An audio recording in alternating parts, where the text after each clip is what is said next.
নমস্কার বন্ধুরা, welcome to Shampa's kitchen.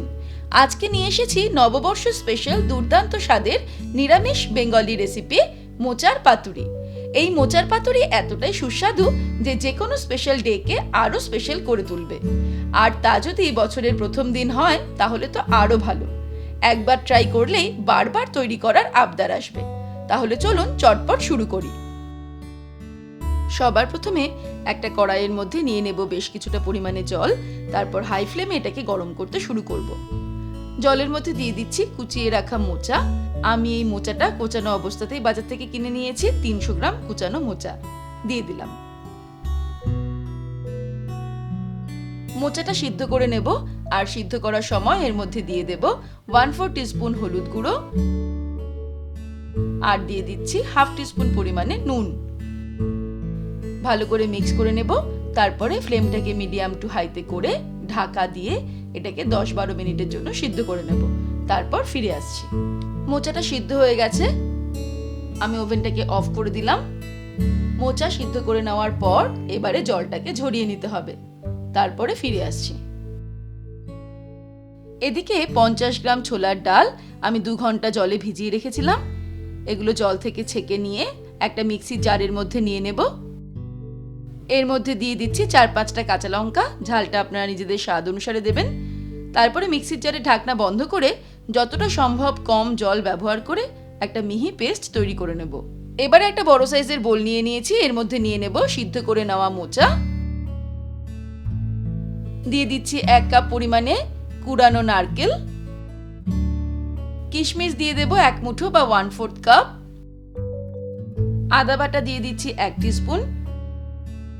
দিয়ে দেব নুন 1/2 টিস্পুন, আপনারা স্বাদ অনুসারে দেবেন। চিনি দিয়ে দিচ্ছি 2 টিস্পুন, এটাও নিজেদের স্বাদ অনুসারে অ্যাড করতে হবে। এবারে বেটে রাখা ছোলার ডালটা দিয়ে দিলাম।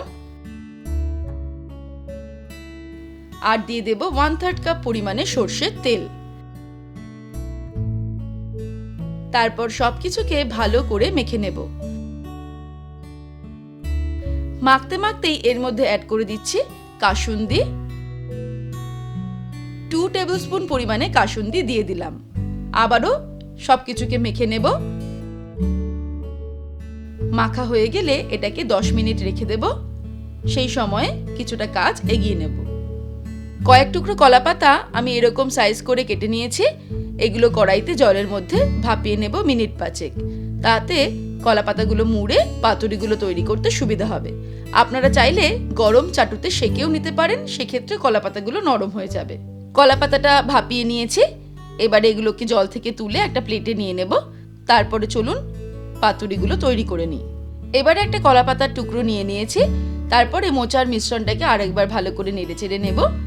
তারপর 2 টেবিলস্পুন পরিমাণে মিশ্রণ আমি এর মধ্যে নিয়ে নিলাম। একটুখানি প্রথমে ফ্ল্যাট করে দেব। তারপর চামচের সাহায্যে একটু চৌকো মতো সাইজ করে দেব। এর উপরে দিয়ে দেব একটা চেরা কাঁচা লঙ্কা। এবারে ভালো করে কলা পাতাটাকে মুড়ে তারপর এইভাবে সুতো দিয়ে এটাকে বেঁধে দিতে হবে। এইভাবে বাকি মিশ্রণটা দিয়ে কলা পাতায় পাতুরিগুলো তৈরি করে নিতে হবে। তারপরে চলে যাব পরের স্টেপে। সম্পূর্ণ মোচার মিশ্রণটা দিয়ে এই পাতুরিগুলো আমি তৈরি করে নিয়েছি। এবারে একটা তাওয়া গরম করে তার মধ্যে দিয়ে দেব কিছুটা পরিমাণে রিফাইন্ড অয়েল। তেলটা গরম হয়ে গেলে তাওয়া বরাবর চারিদিকে স্প্রেড করে নেব। তারপর ফ্লেমটাকে মিডিয়ামে করে এর মধ্যে পাতুরিগুলো দিয়ে দেব।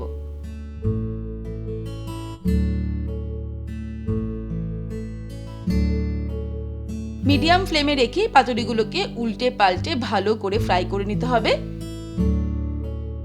উল্টে পাল্টে ফ্রাই করতে করতে যখন কলা পাতার দুপিঠটাই পুড়ে যাবে, কালচে হয়ে যাবে, তখন আমরা এগুলোকে প্যান থেকে তুলে নেব। একবারে পাতুরিগুলো ফ্রাই করতে 10 থেকে 12 মিনিট সময় লাগবে। ব্যাস, খুব সহজে তৈরি হয়ে গেল নববর্ষ স্পেশাল দুর্দান্ত স্বাদের নিরামিষ মোচার পাতুরি। এবারে এই মোচার পাতুরি চটপট বাড়িতে বানিয়ে ফেলুন। আর বছরের প্রথম দিনে এই স্পেশাল বেঙ্গলি রেসিপি পরিবারের সকলের সাথে উপভোগ করুন। রেসিপিটা ভালো লাগলে লাইক ও বন্ধুদের সাথে শেয়ার করার অনুরোধ রইল। আর এমনই সহজ উপায়ে দারুণ দারুণ রান্নার রেসিপি দেখার জন্য আজই শম্পাস কিচেন চ্যানেল সাবস্ক্রাইব করে নিন। আর অবশ্যই বেল আইকনে ক্লিক করে অল নোটিফিকেশন অ্যাক্টিভেট করতে ভুলবেন না। ভালো থাকবেন, সুস্থ থাকবেন। আমি আবার হাজির হব নতুন নতুন রেসিপির সঙ্গে। নমস্কার।